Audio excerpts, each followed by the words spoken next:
Good evening, everyone. We're calling this special council and authority concurrent meeting to order.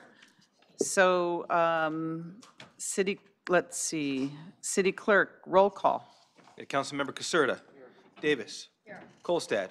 Mahan. O'Neill. Here. Watanabe. And Mayor Gilmore. Here. Is there a motion to excuse Councilmember Kolstad? Motion second, lights on the motion, and that passes unanimously. Mayor Gilmore, if I could also read the behavioral Yeah. standards in the AB 23 announcement. First, the AB 23 announcement, members of the Santa Clara Stadium Authority, Sports and Open Space Authority, and Housing Authority are entitled to receive $30 for each attended meeting. Additionally, the Statement of Behavioral Standards. The City of Santa Clara has adopted a code of ethics and values and behavioral standards for public meetings to promote and maintain the highest levels of conduct. This includes mutual respect, robust discussion, and allowing city business to be done in an efficient and consistent manner. Please note that, as the presiding officer, the mayor's direction in matters of process and decorum should be followed. Welcome, and thank you for your participation. Thank you very much, City Clerk. The first item we have is 7A, which is reports for action. First is Levi Stadium zoning provision and noise monitoring. First is an update on the status of the city's zoning provision and noise monitoring relative to conditions for operating beyond 10 p.m. at Levi Stadium. City Manager? Good evening or good late afternoon. Recently, Councilmember Watanabe asked that we agendize these two items, and we brought back, as I mentioned last week, the correspondence that has transpired between the management company as well as the City of Santa Clara. And included in your packet tonight is a letter dated September 28th, which confirms that MANCO will cease from scheduling weekday events where they think the 10 p.m. time frame for their events will be exceeded. And they go on to make a couple of other statements.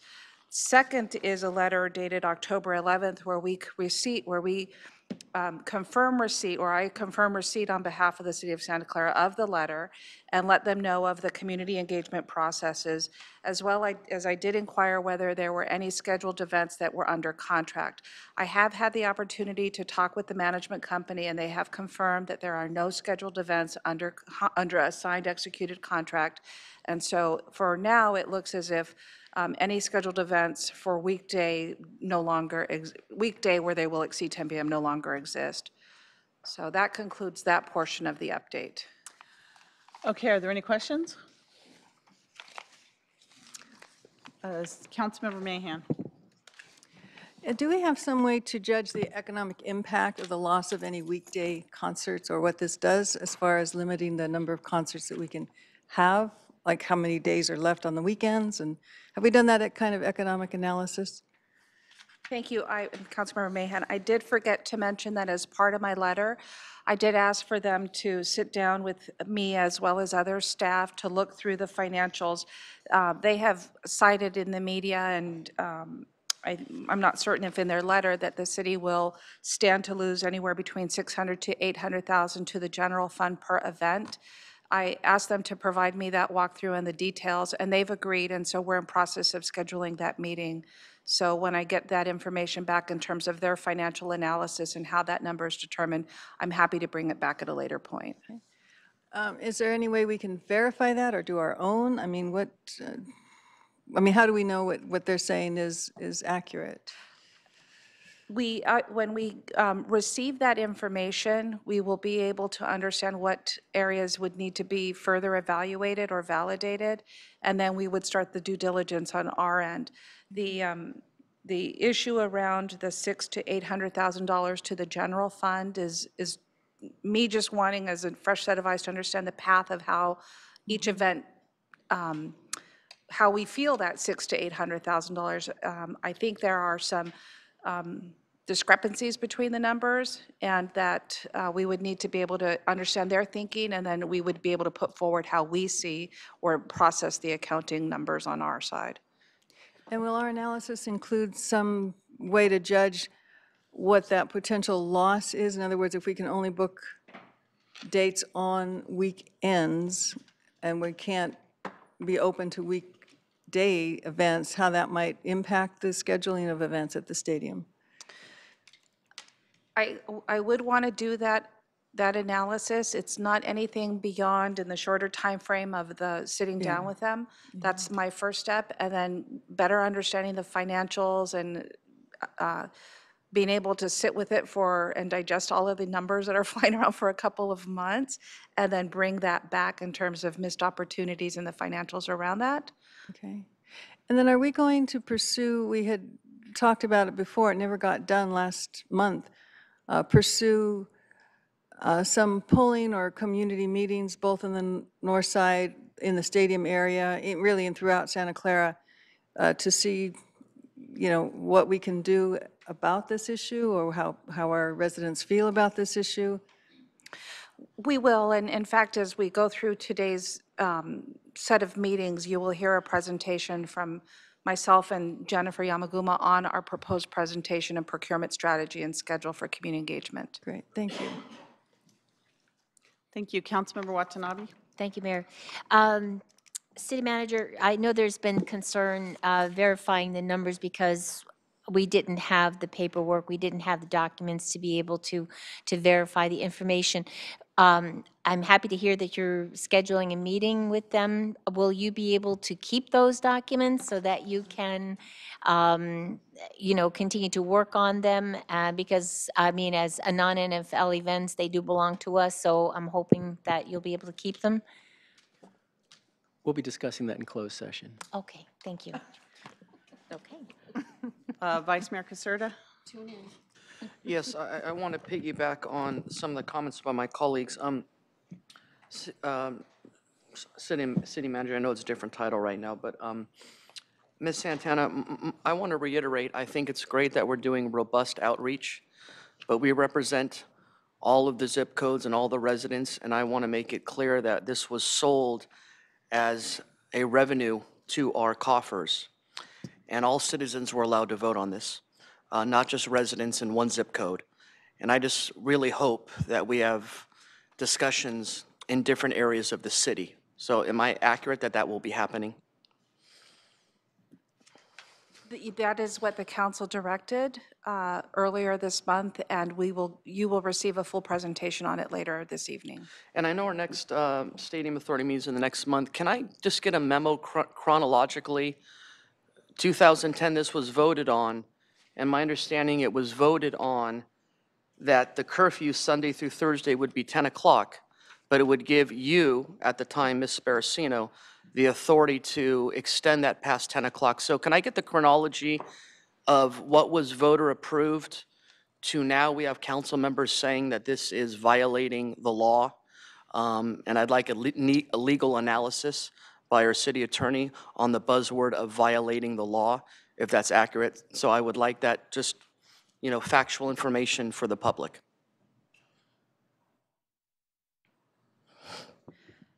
This is directed at Ms. Santana first. Okay. So I am not as familiar. Obviously, this is my second meeting with the city council. Generally, requests of that sort would be at the pleasure of the council. So a direction to the city manager to do that level of effort at a certain time frame would come through a motion and a direction Or to maybe city you can council. answer this question then and make it easier. And if I'm wrong, please tell me. City Attorney, if you can answer this as well. I just want to know how we got to the point where it was Sunday to Thursday at 10 o'clock, which discretion of the executive director to go beyond 10 o'clock. That's correct, first of all, factual, right?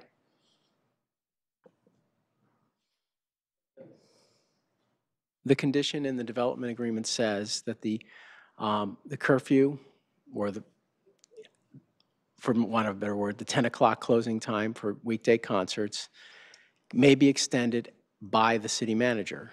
Okay, so that the answer is yes. Then the next part is, how did we now get to the point where it's no longer the case that it may be extended Sunday to Thursday? Can you answer that for me, please? Because the prior city manager asked the city council what he should do, and the city council voted to tell that city manager my understanding when I was sitting here was it seemed like they were saying, don't exercise your discretion for this particular concert. So if so does Miss Santana have the discretion again or not? She has the discretion under the development permit, So you're yes. declaratively saying in a statement that she, Sunday through Thursday, can extend the curfew beyond 10 o'clock that was voter approved, yes or no? That's what I just said, yeah. Okay, very good. Yeah, Good, thank you. she has the discretion. Councilmember Mahan, your light's on again? Yes, and I understand Councilmember Caserta's concern because there has been a lot of rhetoric around this issue and a lot of muddiness in the waters. You know, in the interest of this council always saying that they want to be more transparent and want to get public participation heightened, I think it's important that the public does know the facts, and I think it would be a good idea to get a memo, you know, that clarifies where the concert hours are in the documents, because I've heard they're in the EIR, I've heard they're in Measure J, I've heard they're in the lease, but the only place I can find them is in the conditions of approval. So I think the facts need to be made known in a way that's clear to the public. So if we could get a memo, doesn't even have to be that long, about where the concert hours are contained, how they're governed, and who has discretion to extend the 10 o'clock stopping hour on weekdays, I think that would be very, very helpful and clarify the discussion going forward, because I think we can only have a rational discussion when we all know the actual facts. Is that a consensus? Thank you for that. I wanted to add that as part of our second part of our presentation, which is the noise monitoring program, we do have a PowerPoint slide to walk through the noise monitoring program, and the first slide does speak to the zoning conditions that are the provision to be very clear with the council and the public that that provide the authority that both you and Councilmember Caserta have just requested. Thank you. I'm sure that would be very helpful. But I just also, you know, if that also includes the information that it's actually not in the EIR, not in the Measure J language, not in the ordinance, I think all of that would be very helpful to, again, clarify the situation and put the proper framework on the discussion going forward. Thank you. I would just want to note to everyone up here that if you look straight down on the dais, it's right here in front of us. The condition of, that our city manager was mentioning, zoning condition P22. And I believe that was approved in November of 2010, where Mayor Mahan at the time and Councilmember Caserta voted in approval of that. So it's right here, and I have no problem if we want to bring the entire conditions of approval back to the thing, but it is right here. I wanted to also make a point that when your city manager, when you're working as our stadium executive director and are actually attempting to gather data on the numbers that had been thrown out all over the place on the money to our general fund, somewhere I've heard everything from $500,000 to $800,000 per concert to our general fund. I think maybe we should go back and look at if that were the case and that were true. We need to go back to previous years, 2015 and 16, because I believe we're going to be owed quite a bit of money, because in 2015 there were 7 concerts. Couple of those days were the Grateful Dead that generated a ton of money. So if we're looking at, you know, 600,000 to 800,000, that's $4.2 million minimum to our general fund, up to $5.6 million to our general fund, and that doesn't include WrestleMania, the soccer games, or any of those items. And I believe that year we ended up with $2.6 million to our general fund. So if we do look back, I think we'll be able to maybe capture some money if those numbers that were thrown out by the 49ers are correct. Also in 2016, there were also a fair amount of concerts and other events as well. So I think it might go both ways. We may be able to pick up a few million here or there. So I'm fine with bringing back all the documentation about the the planning departments and the zoning conditions of approval for the stadium. And I know we're going to talk about it next, but maybe if we can actually see the document, and it will trigger some memories around here. Yes, City Attorney? I'm not clear what I'm supposed to do. I perfectly understand bringing a copy of a very thick development, all the development conditions. There's lots of them. I can bring a copy of that, if that's what you're asking me to do. Yes, I'm I trying- think we should be able to see it in Okay, context. I can definitely do that. Okay. Is there something else I'm supposed to be doing? That's all I imagined people wanted, correct? I have a question. Yeah. Just one more question. No, wait, you'll have to Okay. wait your turn. Thank you. Okay, I think that's fine. Councilmember Watanabe and then Vice Mayor Caserta after that. Thank you. Thank you. This, come on, thank you. Okay, two things. Going back, I spent a couple of weekends ago reviewing the November 9th, 2010 council meeting, where all of this was discussed, the curfew, presentations regarding the curfew, and how everything was agreed to, including the council and mayor that approved all of those conditions at that time. I think it's also interesting to go back and take a look at the draft environmental impact report and see the proposed events that were being considered for during the year. There were approximately 12 to 14 events being proposed and only one concert per year. I found that very interesting. So where we've come up with these numbers now is, I find very interesting too. However, if you go back to 2010, originally, only one concert was planned per year. Thank you. Thank you. Councilmember Mahan, your light's on again, would you? Yeah, right, I'm because. sorry, Oh. Vice Mayor Caserta, okay? Councilmember Mahan. Yeah, I think we had the same concern, actually. In addition to the DD, or the zoning provisions, the conditions of approval, of which there are many, I understand, and this is one, we were also asking for clarification on whether or not these concert hours appear in Measure J, the ordinance, or the EIR, or the lease, or the contract, because to me, that's where, when I'm hearing, especially from the public, that they're breaking the law, it needs clarification, because I don't believe that those provisions are part of the ordinance. They were part of the conditions of approval. And, So you're referring to? pardon me? Which ordinance are you referring to? Measure J.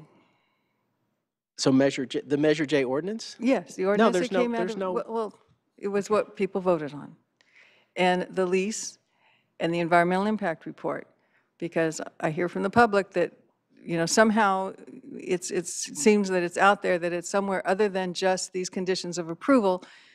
And the rhetoric is, they're breaking the law. They're breaking the law. We have to follow the law. Well, where is it in the law, if it exists in the law? Because I don't believe it does. I believe it's one of the conditions of approval, and it's subject to the discretion of the city manager. And so we've gotten pretty far afield of what the expectations were when we built the stadium. As far as the concerts go, my memory is pretty clear. They were afraid we wouldn't be able to get enough concerts. And so they were underestimating the concerts that we would get in making their financial projections. We were being very conservative, and that was the reason for that. But still, I think, as Councilmember Watanabe pointed out, it would be helpful to review the EIR and see what was in there and sort of compare it to today's situation. Anything we can do to get this situation clarified so that, again, we can have some rational discussion going forward.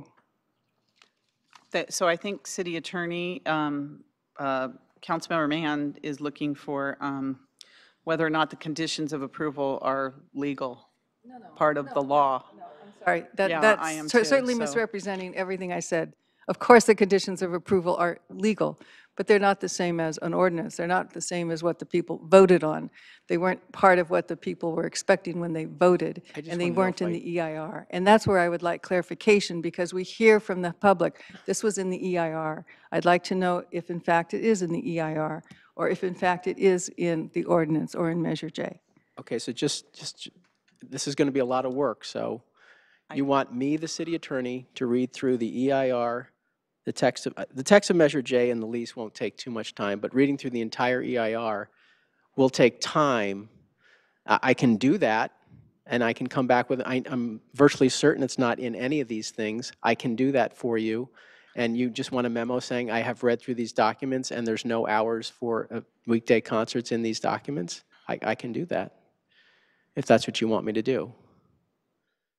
It certainly would be helpful to me, but then as Councilmember Watanabe said as well, what reference is there to the concerts in the EIR? She had that concern too, so that could be part of your review of the EIR. Maybe it's a better to explain what conditions of approval mean for the stadium.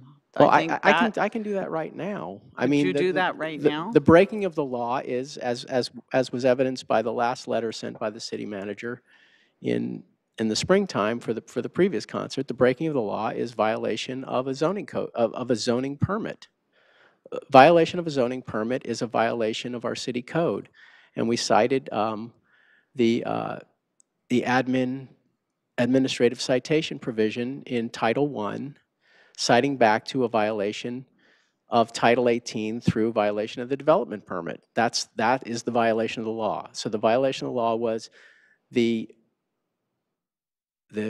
management company had not received that extension from the city manager. Therefore, the development condition was in effect to end the concert at 10 o'clock, and the concert was not ended at 10 o'clock. So that was the violation of law. That's the only violation of law that I'm aware of at this point in terms of violation of a municipal code section. So I'm a little bit confused at what I need to come back with. I can certainly read through the documents for you and try to be available for any kind of discussion of, you know, what does the EIR say about weekday concerts? I can do that.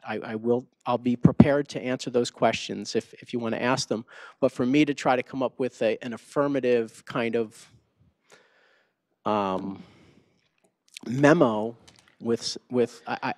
when I get a question, then I can answer questions. But I'm not sure I understand what document I'm supposed to bring back as a document, a new report to you. I can certainly read all these things and be prepared to answer questions on them. Aren't all these documents online? They're all and available online, for all of yes. us to read Yes. and the public? And knowing that you'll have questions on them, I will review them all for the next time. Okay, And hopefully I'll have answers to any of the questions you all have. right, thank you. Okay, Okay. anyone else? All right, thank you very much for that discussion. All right, next we'll have, long agenda. The direction to the city manager to return with an update on the status of noise monitoring for Levi Stadium and an implementation schedule to make the information available on the city's website. So Andrew's going to provide a presentation on our goals to accomplish before the end of the year and to launch in January on a noise monitoring program and some elements of it. We did include in your packet a map of where the noise monitors are. Great, So, thank you. Andrew? Thank you, Mayor, members of the City Council. As just mentioned, the intent tonight is to provide a bit of information and then to seek direction to return in December with a more extensive report. The first slide we've been discussing already. This is the text from the zoning condition relative to the curfew. Oh, better, thank you. Thank you. Would you like me to start over? Is it? All right. No, I think we're good. We're Thank good. you. Very good. Thank you. So this is a map that depicts where the stadium, the monitors that have been put in place for noise are located. These 4 locations were made based on the recommendation of our acoustic engineer. As you can see, the one is at Cheney and Lenox. One is further south on Cheney near Esperancia. There's one on Calle de Escuela, sort of on the west side of Catherine Hughes Elementary School. There's one on the east side on the Avenue de los Arberos. Those are the 4 locations. Just by background again, the City Council approved a contract and scope with Wilson Ehrig, our acoustic engineer, earlier this year in February.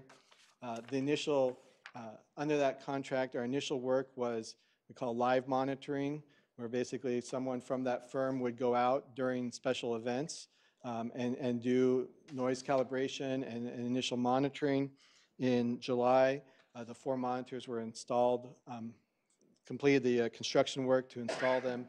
And since that time, we've been collecting data on a continuous basis. So really for every second of every day since they were installed, there's an acoustics reading. And just to be very clear, what they measure is how loud it is at that moment. So they're not able to identify direction or different things like that. They just are simply a measurement of how loud it is at that moment. We're working on, as mentioned, we're working on sort of a public interface to access that information. The monitors also are capable of recording at certain volumes. So if there's an event that causes a spike in noise, there's a recording so we can go and listen to that to understand better what causes the volume. So while there's all this data, the question is how to present it effectively, and we're working on that. And just as mentioned, we're seeking direction to return in December. I think the intent is to bring in the consultant and help us all to understand better how noise measurements work so that we can have a well-informed conversation and to provide you with a sort of comprehensive report for the first part of the monitoring phase. That will include some of these specific events like the U2 concert, the CONCACAF Gold Cup games, 49er preseason games and regular season games, and the Coldplay concert that are all being measured. And then also we'll give you an update on where we are with that website that would give public access to that noise data in a format that's meaningful to the public. And so with that, I'm available to answer any questions you might have. Vice Mayor Caserta. While I know the answer to this, just for public transparency, how much did it cost to do the previous noise ordinance that we did a little while ago? So I'm not sure I understand the question. This contract or when we Previous one. adopted a noise ordinance, I do not know the information to that then. Because that's several years ago when we. Okay, so hopefully I can get that answer. The other question I have is, have we done a noise ordinance at the convention center or Great America, other areas where noise is emitted through daily commerce in that area? So what we have done is that when we have specific projects like Great America, we do an analysis, just as we did with the stadium, of the projected noise levels, and there may be conditions or mitigation measures included in the project to reduce noise levels. So we have not hired an outside company to do that specifically at the convention center or Great America? We have not brought in someone to just after it's up and running to record data like this. Thank you. Councilmember O'Neill. Okay, thank you. So I just wanted to clarify, so the Director Crabtree, the city has had for quite a number of years a noise ordinance. That's correct? And we have certain levels, because I know, because you've all heard me talk about, Santa Clara PD coming to a little fundraiser that I had at my house at 8 o'clock, asking me to shut down the noise. So we've had that noise ordinance in existence for as long as I can remember. And there's, I think, is it 80 decibels? Is that kind of one of the, there's at different times of day, like, because we use that to, for residents who may have issues like with construction going on by their homes, and that's correct, that that noise ordinance applies across the city, I believe. It does generally apply, and then there's provisions where specific uses like the stadium can have separate regulations applied. Right, and we did, as you said, I know that with Great America, we looked at, and I know because some of the, under their master plan that was approved, some of their projects are now starting to come to the Architecture Committee, which I chair, and we're looking at things like positioning and timing and berms and lots of things, different types of mechanical things to lower the noise levels. And I know that I had suggested, and I wasn't sure when I looked at the map that you provided, that we could also use some of those noise stations to see if we're picking up noise from Great America. And I know last night at the, I've mentioned this before, and I know the Santa Clara U has actually told me that they're interested in, and we had our Neighborhood University Relations Committee meeting last night, and we know that noise is an issue there. And I know Santa Clara said that the university said that they're open to talking to us about perhaps their funding, the positioning of a couple of these similar monitors in the campus area, so that we could, have a better idea of where, because they are subject to the noise ordinance, just as I am subject to the noise ordinance for any event that I'm having at my home.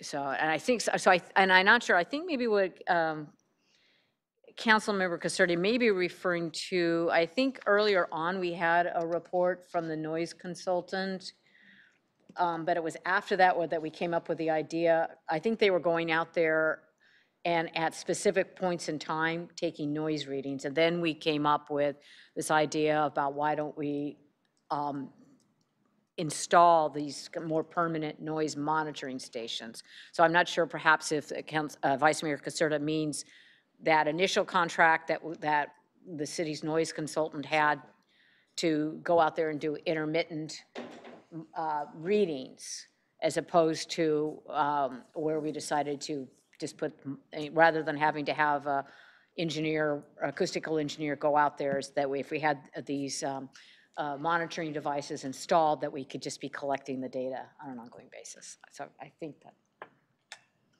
I think we just did that recently Yeah. with this council. Yeah, So, right. Councilmember Watanabe? Thank you.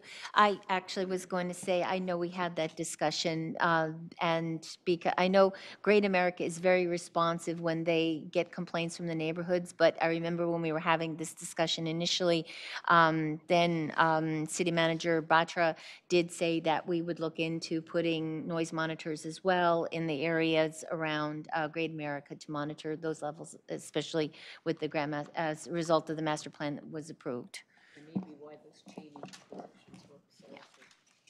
All right. Any other questions for Andrew? I thought at one point, Andrew, the monitoring numbers were online at one point. I thought, has that never happened? No, we have not had a public-facing website yet with the noise monitoring. We've provided some memos to the council with data. Oh, maybe that's in the where I past. saw And I think, information. yeah, we'll have to dig into this. We did, and just to reiterate too, the consultant initially just went out and was doing live monitoring, not with the equipment installed. So that may be part of what the council's remembering as well. Because we talked about having monitoring the same as like the airport does, where any Correct. citizen can look online real time and see the levels. And that's what we're working toward. Okay, so we're looking at that by January 2018? That's correct. Okay. All right, thank you. Any other questions? Seeing none. Members of the public, any questions or comments? Please come forward. Rod, do you have any cards? Thank you.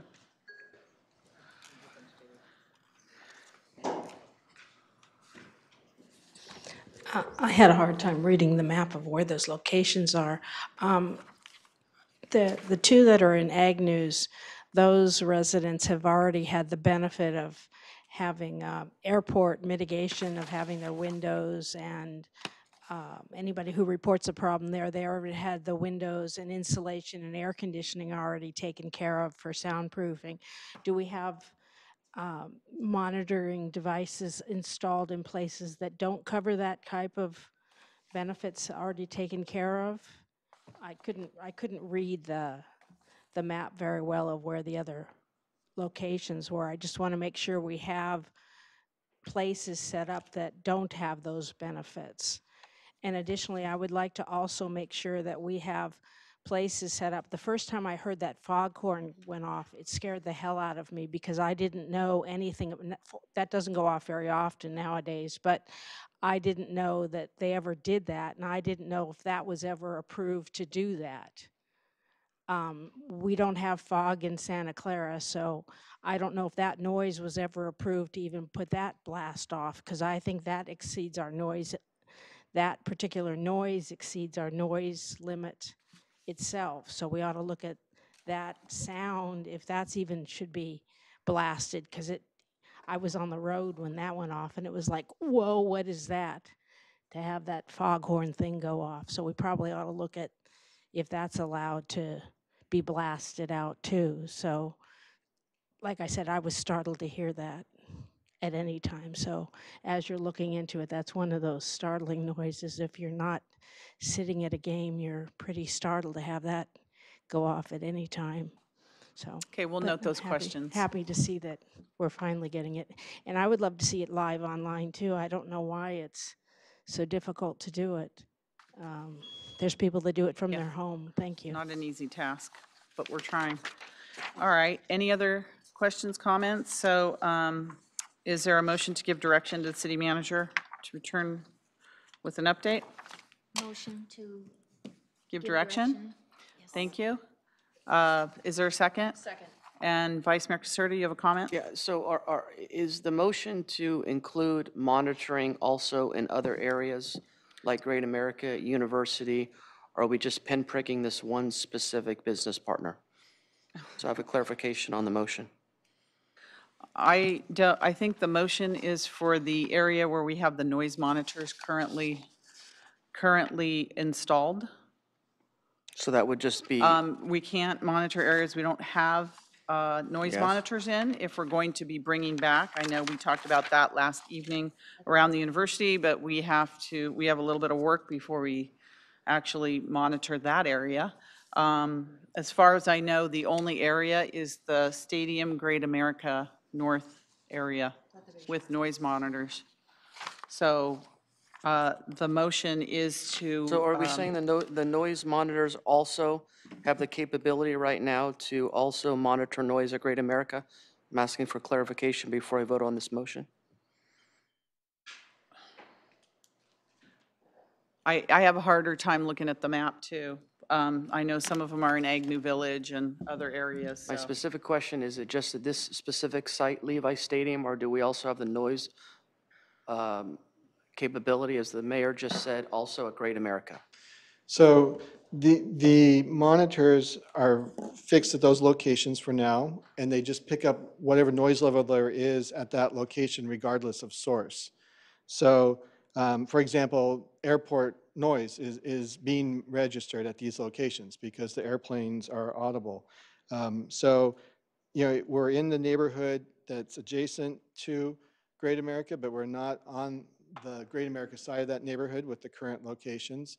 So I think that would be a question that we could address maybe when we come back about changes in scope and other Yeah, places. my whole monitoring point we is might wanna the last investigate. part that you said, I think we're all interested in improving the quality of life of our residents. And I think if what you're saying, you'll be able to have the capability down the road to bring back to us other sites as well, just in Levi Stadium, that's what I'm interested in. So you're saying that you can do that down the road. Yeah, I And think if it's that's the al- case, I'd be happy to support what's the motion. I We need think- to look at the university, we need to look at the convention center, we need to look at Great America. We need to have a comprehensive solution if we want to really improve the quality of life of our residents throughout the city when it comes to noise. So the direction on tonight's agenda is specifically for us to come back, and we had hoped to come back in the December timeframe with a study session. So we want to begin the discussion around noise monitoring programs. 101 is what we refer to there. But for purposes of what's noticed on the agenda tonight, it's relative to the Levi Stadium and implementation of the schedule. If there is interest on the part of the council to expand that, then it feels as if the study session is the right opportunity when we're looking at noise monitoring as a whole. Part of the motion, by consensus, I hope that happens. Thank you. Councilmember O'Neill? Thank you.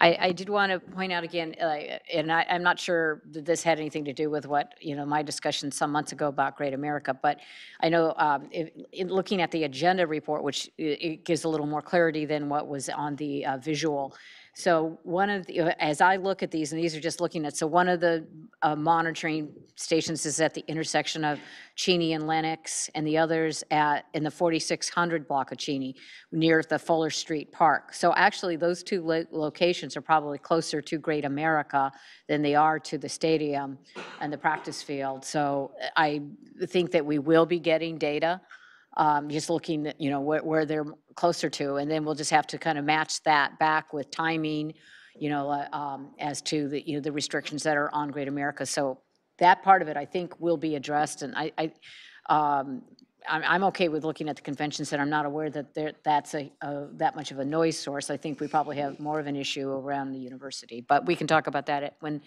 the staff brings back a session in December. Thank you very much. Yes, I'm very interested around the university, since we do have so many complaints in that area, and I don't know, maybe the staff can bring back our complaints from the convention center. So we have a motion and a second on the floor. Lights on the motion, and that passes unanimously. Thank you. Public presentations. Are there any public presentations, City Clerk? Okay, is there any members of the public wanting to speak? Okay, seeing none. Reports of actions taken in closed session. City Attorney? There were no reportable actions in closed session. Thank you. So I'll entertain adjournment to the next council meeting, which is October 24th, 2017. Second. A motion set, likes on the motion, and that passes unanimously. That meeting's adjourned. Don't go anywhere, please. Sit down. We're going to closed session now? Going to open the meeting of the Santa Clara Stadium Authority. Confirmation of a quorum, Clerk? Mayor Gilmore confirming a quorum. All right, thank you. So we have announcement of closed session. We have one item in closed session. And is there any member of the public wanting to comment on that item in closed session? Okay, not seeing any members of the public. We are going to recess to closed session and return at 7 p.m. Thank you.